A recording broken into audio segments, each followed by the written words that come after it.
ദൈവത്തിരുനാമത്തിന് മഹത്വമുണ്ടാവട്ടെ. Bible reading പ്രോഗ്രാമിൽ സംബന്ധിക്കുന്ന ഏവർക്കും കർത്തൃനാമത്തിൽ സ്നേഹവന്ദനം.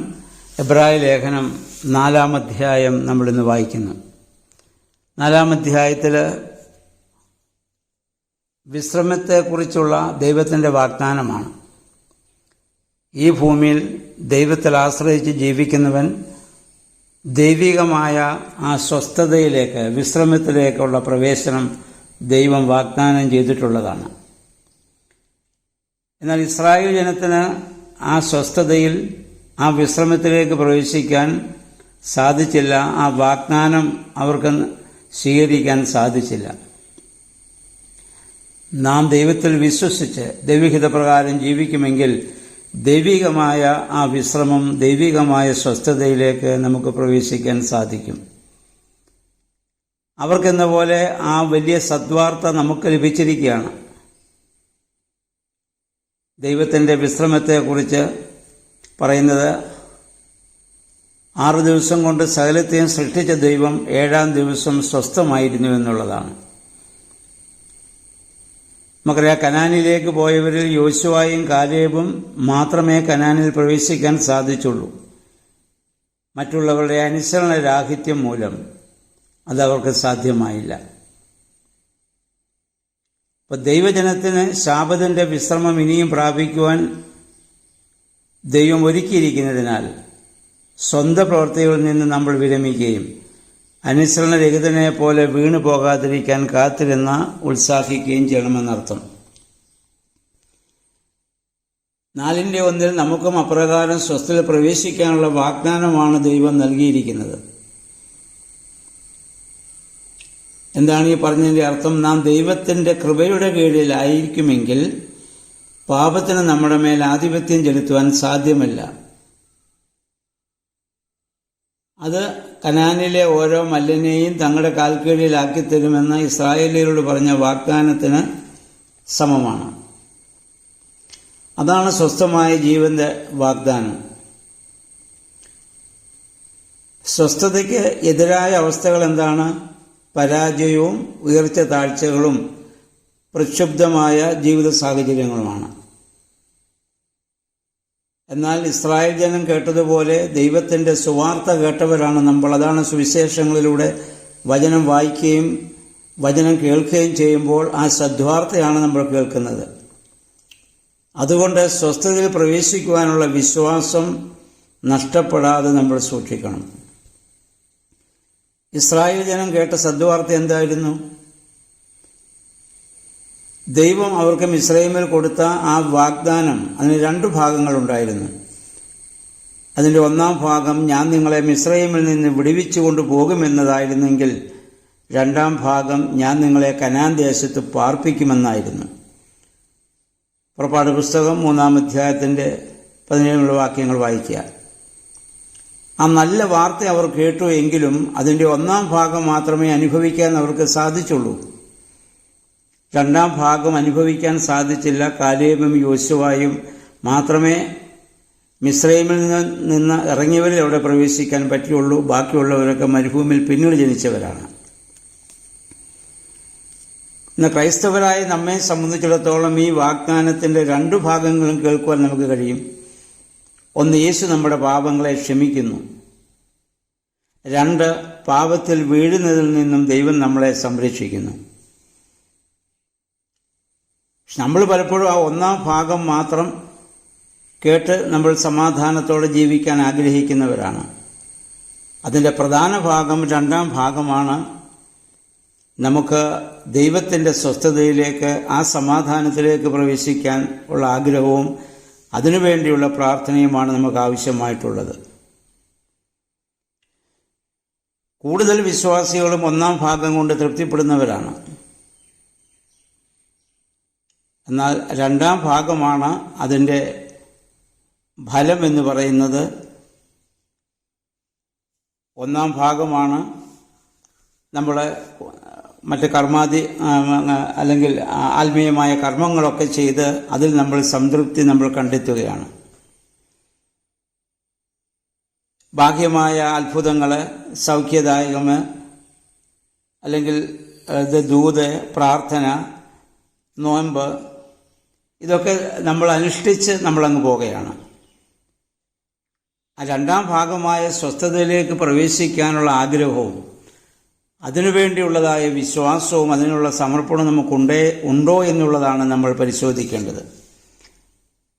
ആ ഒരു ചിന്തയിലേക്ക് നമ്മൾ നയിക്കപ്പെടുന്നില്ല എങ്കിൽ ഒന്നാം ഭാഗം കൊണ്ട് പ്രയോജനമില്ല. നമ്മൾ മരിക്കുന്നതോടുകൂടി അതെല്ലാം അവസാനിക്കും. ഇസ്രായേൽക്കാർക്ക് എന്തുകൊണ്ടാണ് കനാനിൽ പ്രവേശിക്കാൻ സാധിക്കാതെ പോയത്? കേൾക്കുകയും വിശ്വസിക്കുകയും ചെയ്ത യോശുവായോടും കാലേബിനോടും ചേർന്ന് ആ വിശ്വാസത്തിൽ നിലനിൽക്കുവാൻ അവർക്ക് കഴിഞ്ഞില്ല എന്നുള്ളതാണ്. അപ്പം വിശ്വാസത്താലാണ് ദൈവം വാഗ്ദാനം ചെയ്ത് സ്വസ്ഥയിൽ പ്രവേശിക്കാൻ നമുക്ക് സാധിക്കുന്നത്. അങ്ങനെ ആ ദൈവികമായ സ്വസ്ഥതയിലേക്ക് നാം പ്രവേശിക്കണമെന്നുള്ളതാണ് നമ്മുടെ കർത്താവിന് നമ്മളെക്കുറിച്ചുള്ള വലിയ ആഗ്രഹം. അതാണ് അവൻ പറഞ്ഞത്, ഞാൻ നിങ്ങൾക്ക് സ്ഥലം ഒരുക്കാൻ പോകുന്നു, ഞാൻ വന്ന് നിങ്ങളെ ചേർത്തുകൊള്ളും, ഞാൻ ഇരിക്കുന്നിടത്ത് നിങ്ങളെ ഇരുത്തും. അതാണ് ആ നിത്യമായ സ്വസ്ഥത. പഴയ നിയമത്തിൽ അതിന് ശാബത്തിനെ ദൃഷ്ടാന്തീകരിച്ചുകൊണ്ടാണ് പൗലോസ്ലീഹ ഇവിടെ പറയുന്നത്. 6 ദിവസം കൊണ്ട് ദൈവം സരാചരങ്ങളെ സൃഷ്ടിച്ചു, 7-ാം ദിവസം സ്വസ്ഥമായിരുന്നു എന്ന് പറഞ്ഞാൽ ദൈവം ആ സമാധാനത്തിൻ്റെ, ആ സന്തോഷത്തിൻ്റെ, സ്വസ്ഥതയുടെ അനുഭവം മനുഷ്യനെ ദൈവം എപ്പോഴാണ് സൃഷ്ടിച്ച് 6-ാം ദിവസത്തിൻ്റെ പ്രവർത്തനങ്ങളുടെ അവസാനമാണ്.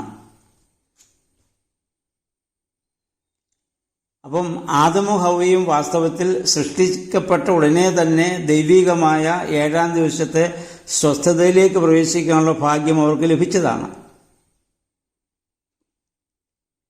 അതുകൊണ്ടാണ് ഇന്ന് തൻ്റെ ശബ്ദം കേൾക്കുന്നുവെങ്കിൽ നിങ്ങളുടെ ഹൃദയം കഠിനമാക്കരുത് എന്ന് പറഞ്ഞത്. അപ്പോൾ ആ സ്വസ്ഥതയിലേക്ക് പ്രവേശിക്കുവാൻ തക്കവണ്ണം ദൈവിക ശബ്ദം കേൾക്കാനുള്ള സമയം ഇന്നാണ്.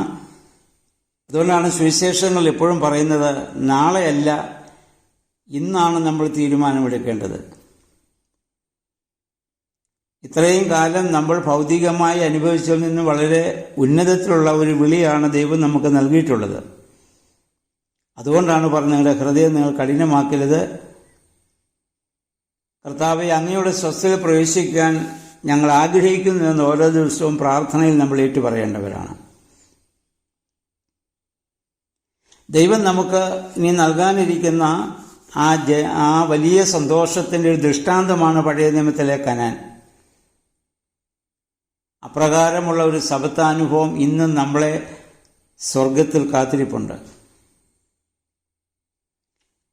ദൈവം നമുക്ക് വാഗ്ദാനം ചെയ്തിരിക്കുന്ന ആ നിത്യ സ്വസ്ഥതയുടെ അനുഭവമുള്ള സ്ഥിരമായ ഒരു സബത്ത് ദൈവം വാഗ്ദത്തം ചെയ്തിരിക്കുന്നു. നമ്മുടെ ആരുടെയും അധ്വാനം കൊണ്ട് ആ സ്വസ്ഥതയിലേക്ക് നമുക്ക് ഒരിക്കലും പ്രവേശിക്കാൻ സാധിക്കത്തില്ല. ദൈവത്തിലുള്ള അചഞ്ചലമായ വിശ്വാസം മുഖാന്തരം, ആ ദൈവത്തിലൂടെ ചേരുവാനുള്ള ആഗ്രഹം മുഖാന്തരം മാത്രമേ നമുക്കത് സാധിക്കത്തുള്ളൂ. ഇനിയും നമുക്കറിയാം, കർത്താവിനെ പുനരുദ്ധാന ശേഷം കർത്താവിനെ വിട്ട് മീൻ പിടിക്കാൻ പോയ ശിഷ്യന്മാരെ നേരം വെളുക്കോളം വീശി. യോഹന്നാന്റെ സുവിശേഷം 21-ാം അധ്യായം. അവർക്കൊന്നും കിട്ടിയില്ല. എന്നാൽ കർത്താവിൻ്റെ ശബ്ദം കേട്ട്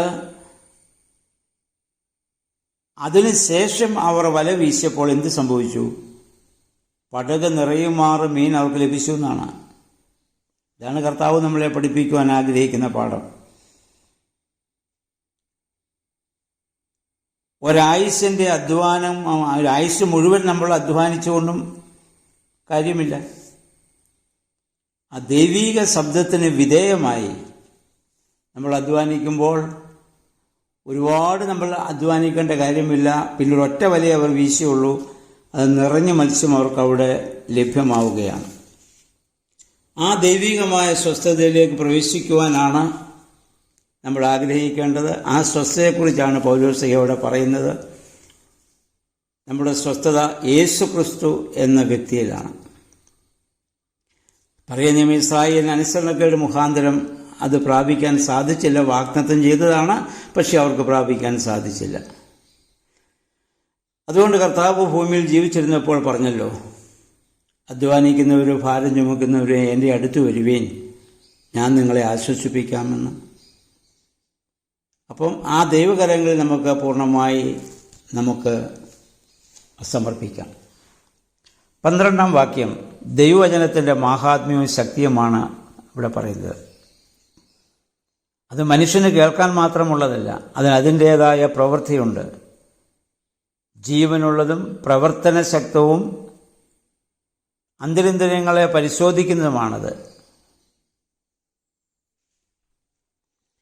എന്ന് പറഞ്ഞാൽ ദൈവത്തിൻ്റെ വചനം ജീവനുള്ളതും പ്രവർത്തന നിരതവുമായി മൂർച്ചയേറിയ ഇരുവായ്ത്തലയുള്ള വാൾ പോലെയാണ്.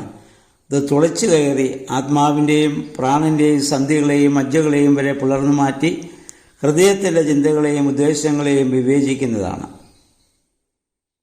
അപ്പോൾ ദൈവത്തിൻ്റെ വചനം നമ്മുടെ ഹൃദയത്തിലേക്ക് ഒരു വാൾ പോലെ കടന്നു വന്ന് നമ്മുടെ ചിന്തകളെയും ഉദ്ദേശങ്ങളെയും വെളിച്ചത്തേക്ക് അത് കൊണ്ടുവരും. അപ്പം അത് ഇരുവായ്ത്തലയുള്ള വാള എന്ന് പറഞ്ഞാൽ ആദ്യം നമ്മളെ അത് മുറിക്കണം. കേൾക്കുമ്പോൾ നമ്മളെ അത് മുറിക്കണം. നമ്മുടെ കുറവുകളെ നമുക്കാദ്യം കണ്ടെത്താൻ സാധിക്കണം. അതിന് ശേഷമാണ് മറ്റുള്ളവരോടുള്ളത്. അപ്പം ദൈവവചനം അത്രമാത്രം ശക്തമായി നമ്മളെ സ്പർശിച്ചിട്ടുണ്ടോ എന്ന് നമ്മൾ ചിന്തിക്കേണ്ടതാണ്. നമ്മൾ വെറുതെ വായിച്ചു വിടുന്നു എന്നുള്ളതല്ലാതെ, വായിക്കാൻ വേണ്ടി പലപ്പോഴും വായിക്കുന്നു എന്നുള്ളതല്ലാതെ അതിൻ്റെ ആന്തരികമായ അർത്ഥം നമ്മുടെ ഹൃദയത്തെ സ്പർശിക്കുന്നുണ്ടോ? അങ്ങനെ സ്പർശിക്കുന്നെങ്കിൽ ഒരിക്കലും നമുക്കിത് വായിക്കാതിരിക്കാൻ പറ്റില്ല. വീണ്ടും വീണ്ടും വായിക്കാനുള്ള ആഗ്രഹവും ദാഹവും നമ്മിലുണ്ടാവും. അങ്ങനെ നമ്മൾ ആ ഒരു അനുഭവത്തിൽ ജീവിക്കുമ്പോഴാണ് ദൈവത്തിൻ്റെ ആ വലിയ സ്വസ്ഥതയിലേക്കുള്ള പ്രവേശനം നമുക്ക് സാധ്യമായിരിക്കുന്നത്. 14 മുതൽ 16 വരെയുള്ള വാക്യങ്ങളിൽ മഹോന്നതനായ നമ്മുടെ കർത്താവായ യേശുമിശിഹ എന്ന മഹാപുരോഹിതനെ കുറിച്ചാണ് പറയുന്നത്. അവൻ സ്വർഗാരോഹണം ചെയ്ത് ദൈവപുത്രൻ നമ്മുടെ ബലഹീനത അറിഞ്ഞ് സഹതപിക്കുവാൻ അവൻ കഴിവുള്ളവനാണ്. പാപമൊഴികെ മറ്റെല്ലാ കാര്യങ്ങളിലും നമ്മളെപ്പോലെ അവൻ പരീക്ഷിക്കപ്പെട്ട നമ്മളെക്കാൾ അധികമായി അവൻ പരീക്ഷിക്കപ്പെട്ടവനാണ്.